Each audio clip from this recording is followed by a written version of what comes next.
สบายดีหมู่ครูและอาจารย์ประจำวิชาในมื้อนี้พวกเรากลุ่มที่12จะขึ้นมา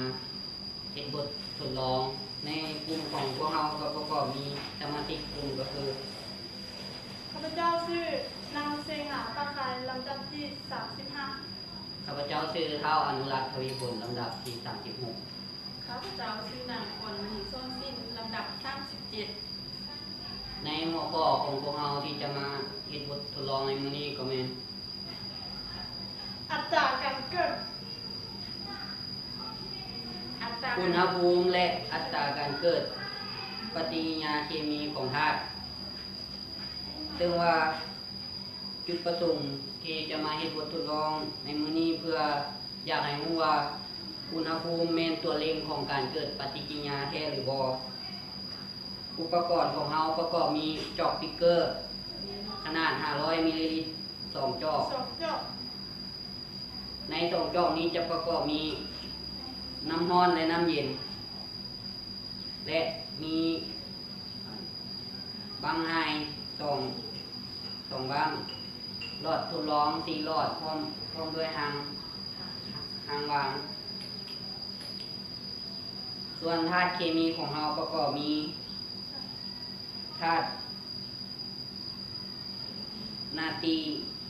ไทโอซูลฟัสและธาตุอาซิดกลอฮิอาซิดซัลฟูริกขั้นตอนในการทดลองจะประกอบมี 1. นำเอาธาตุอาซิดซัลฟูริกให้ในหลอดปั๊บ10มิลลิลิตร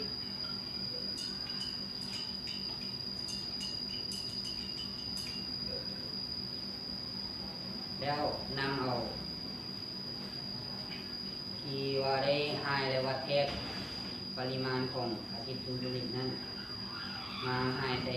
หลอดทดลอง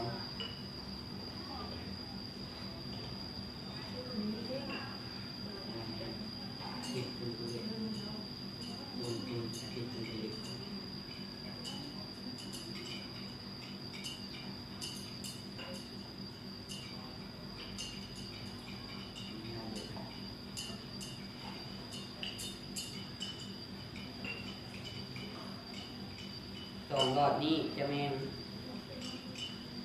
ธาตุสองหลอดนี้จะเป็นธาตุนาตรีไทโอซูลฟัส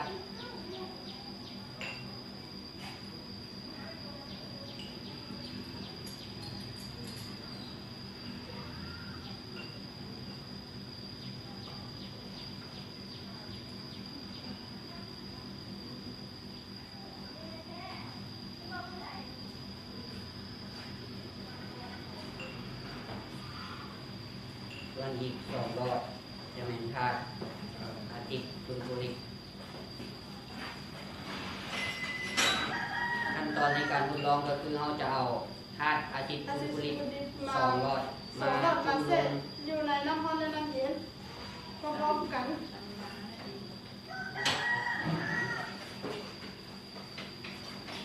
หลังจากที่เราได้แช่หลอดอาซิดซัลฟูริกไว้ในติ๊กเกอร์น้ำร้อนและน้ำเย็นไว้ประมาณ5นาทีแล้วเราจะนำเอาหลอดทั้งสองนั้นมากรอกใส่หลอดของนาตรีไทโอซูลฟัสทั้งสองหลอดพร้อมกันฮัลโหล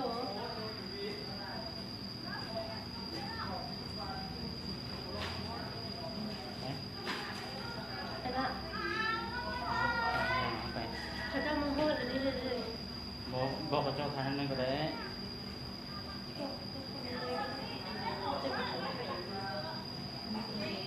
มุ่งย่างนี่คือมาถึงนี้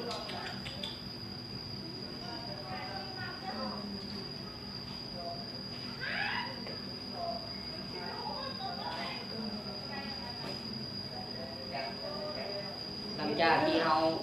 ทอดหลอดทั้งสองลงก็คือหลอดฟ้าเบื้องนี้จะเป็นหลอดของน้ำร้อนและฟ้าเบื้องนี้จะเป็นหลอดของน้ำเย็นก็คือเราจะเห็นผลสรุปก็คือการเกิดปฏิกิริยาของอาซิดซัลฟูริกกับนาตรีไทโอซูลฟัสจะเกิดไวกว่าเมื่อ นำเอาอะซิดซูลฟูริกไปแช่ในน้ำร้อนส่วนน้ำเย็นนั้นก็เกิดปฏิกิริยาคือกันแต่ว่าจะช้ากว่าหน่อยหนึงผ่านการเก็บบททดลองของเรามาก็หมดเพียงเท่านี้